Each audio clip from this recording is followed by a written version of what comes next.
Women are 17% more likely to be killed in a car accident than men in the same type of crash. 47% more likely to be severely injured, broken hips, shattered pelvis. I'll get into those specific injuries in a second. 71% more likely to be moderately injured. And this is why you should care that the ratio of women to men in the average car design department is 1 to 25. So while you might love your aesthetically pleasing sports car that has a lot of power and makes you feel dominant on the road, it comes at the cost of lives. Your mother's life, your partner's life, your daughter, your sister, your friends. And we can't blame just car design. It is the industry. It is the decision makers all the way up to the top who have historically been white men. But designers develop a product, who it serves, and what its place is in the world.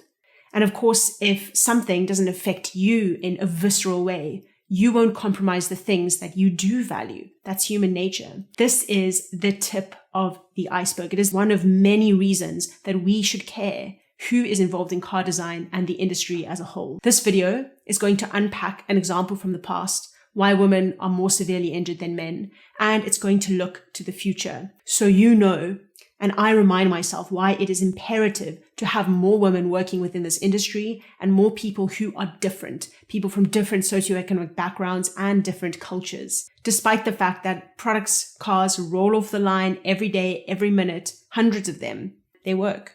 But they only work for some, and that some is not women. A caveat, I have only been in this industry for 3 years. I joined a program that let me rotate through an automotive company, and I got exposure to everything from business models and financials to manufacturing to human resources. I landed up in a car design department 2 years ago. And then a disclaimer, everything that I speak about in this video and all my videos is my personal perspective and my beliefs. They do not reflect the organization I work for or anyone that I work with. Looking to the past, why are women at such higher risk of moderate and severe injuries and death? Invisible Woman unpacks it plain and simple. Crash tests are performed on male dummies, and the legal requirements only changed in the US in 2011, where automotive companies had to start testing on female crash dummies. Injuries persist. Why is that? That's because the female crash test dummies are only scaled down versions of male crash test dummies. And we know that women have radically different anatomy. And that is why women experience more injury in the hip and pelvis area. And seats have been built to secure male bodies, not female bodies, which is understandable given the majority of people who are designing these products and making decisions about these products are men. Ultimately, people don't always think beyond themselves. Of course, there is design methodology and human-centered research that can be built into a design process to empathize with who you are serving. But the industry hasn't come from that school of thought. It has a history and a legacy of designing products in a specific way for specific types of people. So maybe no one thought about this problem. Maybe it would cost too much to run multiple crash tests, which is probably why it took regulation for the industry to start testing on female crash test dummies. And we know that it also takes a lot of time to gather the type of data about female anatomy that can be then made into a proper representation of how a female body would react within a crash. And let's not even think about what happens to pregnant women in a crash, because without getting into the nuanced details and the complexity around making a car, and forgetting that most people who are deciding and designing cars are male, the practical answer for why this sort of data isn't then integrated into the cars that are produced comes down to R&D costs and how much investment would have to go in to changing the architecture of a car platform that dictates where seats are and where different pillars within the car lie. Just to develop new seats in some companies can take 5, 8, 10 years, depending on which company. So that's the example from the past. Let's look to the future.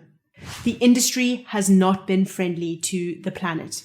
It is notorious for misrepresenting its CO2 emissions, and there are many other planetary measures that we won't even dig into because it is a dark, dark hole. If you work in the industry and you don't recognize that it needs to change, then you're living on another planet, because this planet is dying. People have shifting expectations from the car and what technology goes into the car. There is a shifting global socioeconomic and political landscape that is pumping up the price of commodities and the cost of vehicles. And of course, I can't have a video without mentioning the shifting workforce expectations and what top talent now requires from their employer. So that is a lot to unpack, and I'm going to wrap some of them together. The automotive industry is going through an identity crisis. Let's not fool ourselves that the move from combustion to EV was an altruistic thing on the part of the industry. Tesla kicked off an EV revolution. This sparked the radical shift from combustion to EVs from the OEMs. This wasn't because automotive companies were doing extensive research, design research, understanding people, their needs, and the shifting needs of society. This was an oh shit moment where the industry saw someone conquering their market share, and Tesla proved that people might want something different from what manufacturers were giving them currently.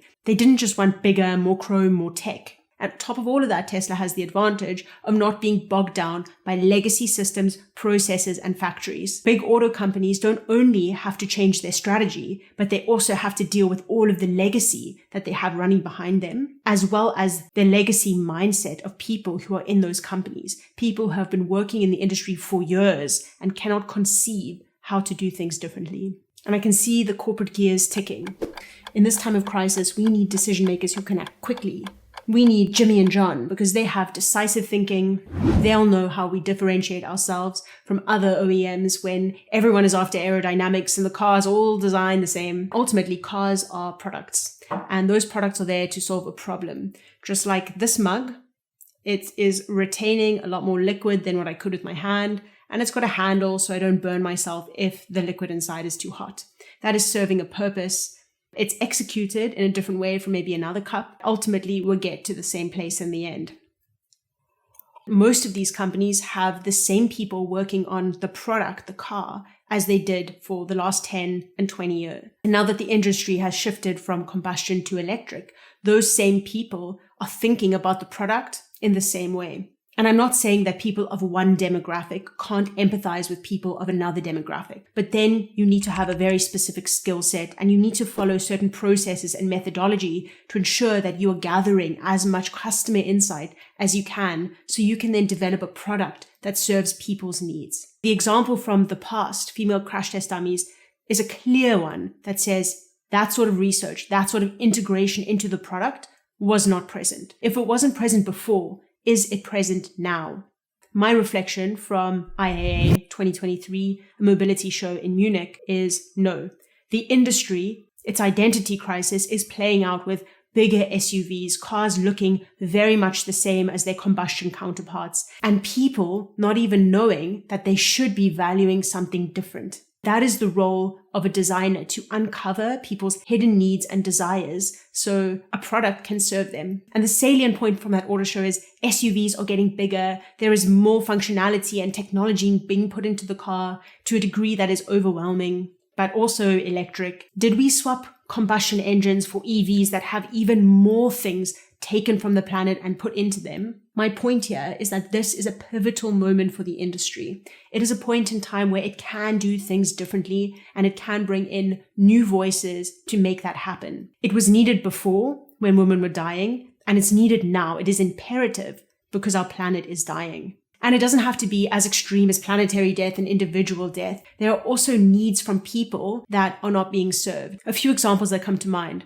Women, have you ever wondered why your expensive handbag goes on the floor next to dirty shoes? Or anyone that lives in a dangerous country that has a lot of car break-ins, why there isn't a place on the front row for you to store your expensive electronic gear that insurance companies would cover, that is easily accessible for you to use from the front row, not in the boot of the car. Or maybe you've wondered why it is so difficult for old people to get into low cars. These are 3 examples that will affect most people on the planet, whether you're male or female. At some point, you might travel to a dangerous country, and you're definitely, I hope, going to be old one day. That is because people who are designing the cars and making decisions about the cars are not thinking about you, or don't think that developing something for you or for all of these use cases will be worth it, because they value something different.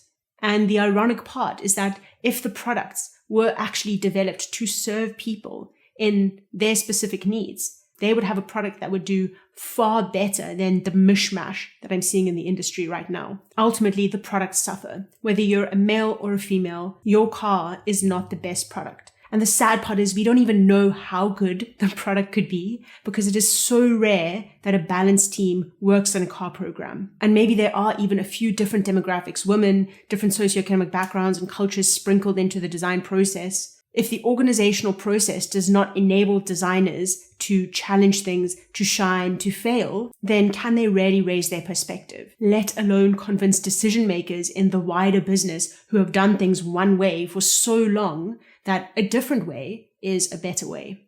My point is this. If we didn't have a company like Tesla coming in and disrupting this industry, forcing the shift from combustion to EVs, then the industry would not have changed. And those people who were designing and deciding before are still designing and deciding now. They don't have different skills. They aren't valuing different things. They're just living in a different context. And whether they know how to resolve this identity crisis of the industry in this new context is yet to be seen. My view is that we need different design methodology and processes to really capture people's needs. In that way, you don't necessarily need to come from the demographic that you're trying to serve, but it is much easier to raise up the needs that you're trying to serve when there are people with those needs in the room who are advocating and who feel safe enough to raise their voice. So that's different types of processes, it's different types of people, and it's different factors that we place value on that dilute what we have historically seen as being a good car. It is not bigger is better. It is not power. It is not more and more and more technology. It is something else. And we need to find what that something else is for us if we want a safe environment and a planet that survives. So with these 3 points, I'm also hinting at system design. For me, the question is, how do we actually get more women into automotive design? Well, that is a topic for the next video. Subscribe to see that.